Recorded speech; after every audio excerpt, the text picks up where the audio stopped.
नमस्कार दोस्तों, देसी दिलवाले में आपका स्वागत है। 1985 का वो साल जब राज कपूर की एक फिल्म ने पूरे देश को झकझोर दिया। नाम था राम तेरी गंगा मैली। ये सिर्फ एक फिल्म नहीं थी, ये थी एक समाज को आईना दिखाने वाली हिम्मती कोशिश। एक ऐसी फिल्म जो अपनी मासूमियत के लिए जितनी सराही गई उतनी ही आलोचना का शिकार भी बनी। इसमें जो केन थे वो थी मंदाकिनी। लेकिन क्या आप जानते हैं इस फिल्म के पीछे कई राज छिपे हैं, ऐसी सच्चाइयां जो कभी सामने ही नहीं आई। आज हम जानेंगे कि कैसे बनी थी ये फिल्म, क्यों इसे राज कपूर की आखिरी महान कृति कहा गया, मंदाकिनी को आखिर कैसे मिली ये फिल्म और कौन सा सीन था जिसे शूट करना था सबसे मुश्किल। राज कपूर एक नाम, एक विरासत।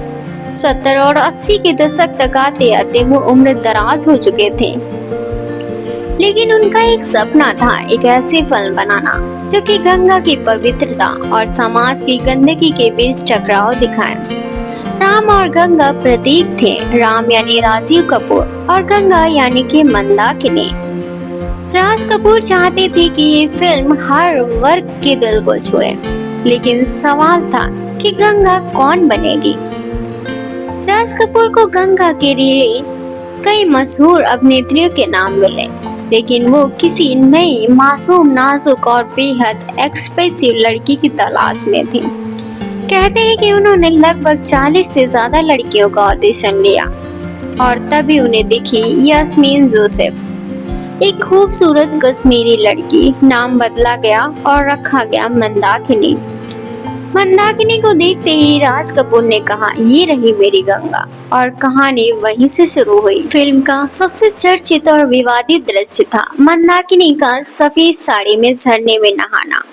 पूरे देश में हलचल मच गई। एक तरफ लोग इस सीन की सुंदरता और कैमरे की कमाल की तारीफ कर रहे थे, वहीं दूसरी ओर इस पर अश्लीलता का आरोप भी लगने लगा।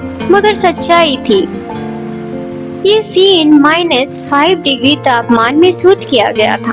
मंदाकिनी को कई बार हॉट वाटर बॉटल्स दी गई शूट के बीच में।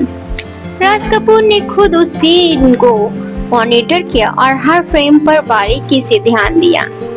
उनके लिए ये सीन शारीरिक प्रदर्शन नहीं बल्कि गंगा की मासूमियत का प्रतीक था। राज कपूर की बेटी राजीव कपूर उस समय इंडस्ट्री में स्ट्रगल कर रहे थे। राज साहब चाहते थे अगर कोई गंगा की पूरी मासूमियत से निभा सकता है तो राम को उतनी भी सादगी से निभाना होगा। राजीव कपूर मंदाकिनी के सामने थोड़े नर्वस थे, लेकिन कैमरे के सामने आते ही दोनों की जोड़ी ने जादू कर दिया। राज कपूर ने शूटिंग के पहले ही कई महीनों तक दोनों को ट्रेनिंग दी, एक्सप्रेशन, बॉडी लैंग्वेज और आंखों से संवाद करना सिखाया। एक राधा और एक मीरा, हुस्न पहाड़ों का, ये गाने आज भी सुने तो आत्मा सिहर उठती है। रविंद्र जैन जो खुद दृष्टिहीन थे, उन्होंने इस फिल्म के लिए ऐसा संगीत दिया जो आज भी अमर है। कहते हैं कि राज कपूर गानों की रिकॉर्डिंग के वक्त खुद स्टूडियो में घंटों बैठे रहते थे। हर शब्द, हर सुर को वो अपनी फिल्म का हिस्सा मानते थे। राज कपूर और रविंद्र जैन की केमिस्ट्री फिल्मों का सबसे बड़ा हथियार बनी। फिल्म के सेट बहुत साधारण थे, पहाड़, नदी, मंदिर, लेकिन पर्दे के पीछे हर दिन एक नई कहानी होती थी। एक बार मंदाकिनी को लो टेम्परेचर की वजह से बेहोशी आ गई थी। शूट रोका गया, उन्हें होटल ले जाया गया। 2 दिन तक शूटिंग बंद रही थी। राज कपूर खुद उनके साथ बैठे, उन्हें खाना खिलाया और बात की। उसके बाद मंदाकिनी ने कहा, राजी मेरे लिए एक पिता जैसे हैं और मैं उनके लिए गंगा। फिल्म सेंसर बोर्ड पे तो गई, लेकिन हंगामा मच गया था। बोर्ड ने 6 सीन हटाने को कहा। राज कपूर नाराज हुए, बोले, ये मेरी आखिरी फिल्म है, मैं कोई कट नहीं करूंगा। अंततः सिर्फ 2 सीन एडिट हुए, बाकी फिल्म जस की तस सिनेमा घरों में रिलीज हो गई और फिर बॉक्स ऑफिस पर तूफान आ गया। फिल्म तो सुपरहिट रही, लोगों ने प्यार लुटाया। मंदाकिनी रातों रात स्टार बन गई, लेकिन आलोचक आज भी पूछते हैं, क्या ये फिल्म समाज को बदल पाई या फिर से एक ग्लैमर कंट्रोवर्सी बनकर रह गई। मंदाकिनी को इस फिल्म के बाद किस किस ने ऑफर दिए, बॉलीवुड में उनकी इमेज कैसे बन गई, राज कपूर के लिए ये फिल्म क्यों बनी अंतिम यादगार, और क्या सच में राम तेरी गंगा मैली को भारत के राष्ट्रपति ने भी देख लिया था। जी हाँ, 1980 के दशक का वो दौर था जब बॉलीवुड में नयापन था, नंगापन था और गहरापन, तीनों की भूख बढ़ रही थी। ऐसे समय में कई राज कपूर की फिल्म राम तेरी गंगा मैली जो सिर्फ एक फिल्म नहीं बने, एक भावना, एक विवाद और एक क्रांति बन गई। राज कपूर जिन्हें शोमैन कहा गया, जिन्होंने अपने सपनों से प्यार किया, भारतीय समाज की गहराई को उतरकर उसकी कहानियां गढ़ी। राज कपूर लंबे समय से ऐसी कहानी चाहते थे जो देश की पवित्रता, उसके पतन दोनों को दिखाए। उन्होंने देखा कि कैसे राजनीति, भ्रष्टाचार और समाज का दोहरा चेहरा भारत को धीरे धीरे मैला कर रहा है। उनके मन में एक विचार आया, क्यों ना गंगा को एक लड़की के रूप में दिखाया जाए। वो लड़की जो पहाड़ों से आती हो, बिल्कुल स्वच्छ हो, निर्मल हो, जैसे वो नीचे उतरती है, शहर और गांव, राजनीति, लालच और हवस से टकराती है, वो गंगा मैली होती जाती है। राज कपूर हमेशा ही अपने हीरोइनों को खुद चुनते थे, इसी तरह उन्होंने मंदाकिनी को चुना।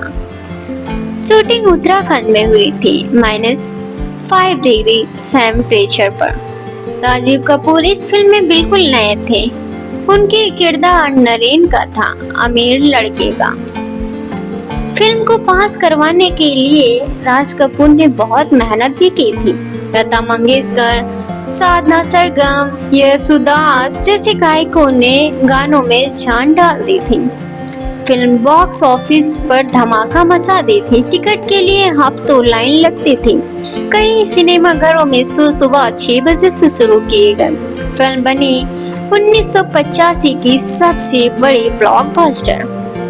फिल्म को पुरस्कार मिले, film fair award for best film, Mandakini बनी बोल्ड और ब्रेव हीरोइन की पहचान, और राज कपूर को मिला life time achievement award. Ram तेरी गंगा मैली ने एक सवाल खड़ा किया, क्या पवित्रता सिर्फ शरीर से होती है? इसे समाज को आईना दिखाया और एक बहस शुरू हुई जो आज तक चल रही है। ये फिल्म राज कपूर की आखिरी डायरेक्शन में फिल्म थी। उनकी तबीयत लगातार खराब हो रही थी, लेकिन उन्होंने कहा था कि गंगा को मैला होते हुए देखूंगा, लेकिन उसे बोलने का मौका जरूर दूंगा, और उन्होंने वही किया। राज कपूर जी का कहना है कि क्या समाज की विडंबना और दोहरे मापदंडों पर फिल्म बनाते थे। एक दिन उन्होंने खुद से सवाल पूछा, क्या सच में भारत की संस्कृति उतनी पवित्र है जितनी हम दिखाते हैं? यही सवाल उनके मन में गंगा को एक लड़की के प्रतीक के रूप में बदलने का बीज बना। गंगा जो हिमालय की गोद से निकलती है, शुद्ध, मासूम और जैसे जैसे नीचे उतरती है, गंदगी में लिपटती जाती है, फिर भी पवित्र मानी जाती है।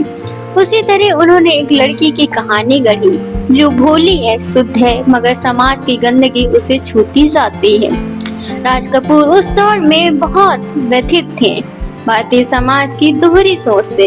उन्होंने देखा कि कैसे महिलाओं की पूजा तो करते हैं, पर जब वही महिला अपने शरीर को लेकर खुली बात करती है, किसी रिश्ते में जाती हैं, तो उसे अपवित्र कहा जाता है।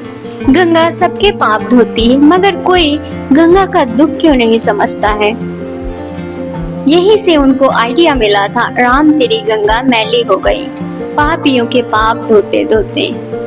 राज कपूर जी ने गंगा यानी कि मंदाकिनी के किरदार को उस भारतीय नारी की तरह पेश किया जो शुद्ध है, सरल है, प्रेम से भरी होती है, मगर समाज उसके शरीर, कपड़ों और रिश्तों से उसकी पवित्रता का आकलन करता है। गंगा हिमालय की गोद में रहने वाली एक भोली लड़की है, उसका प्रेम होता है तो उसे पवित्र मानती है, मगर जैसे जैसे वो समाज और शहर से जुड़ती है, वो सिर्फ एक आइटम बनकर रह जाती है। बावजूद इसके वो अपने बच्चे और अपने प्रेम के लिए लड़ती है, बिल्कुल गंगा नदी की तरह जो सबकी गंदगी सहकर भी बहती रहती है। ये सिर्फ एक फिल्म नहीं है, एक सवाल है कि हम किसे पवित्र मानते हैं और किसे अपवित्र मानते हैं। अगर आपको यह वीडियो पसंद आया हो तो हमारे वीडियो को लाइक कीजिए, चैनल को सब्सक्राइब कीजिए। मिलते हैं आपको नेक्स्ट वीडियो में, तब तक के लिए गुड बाय।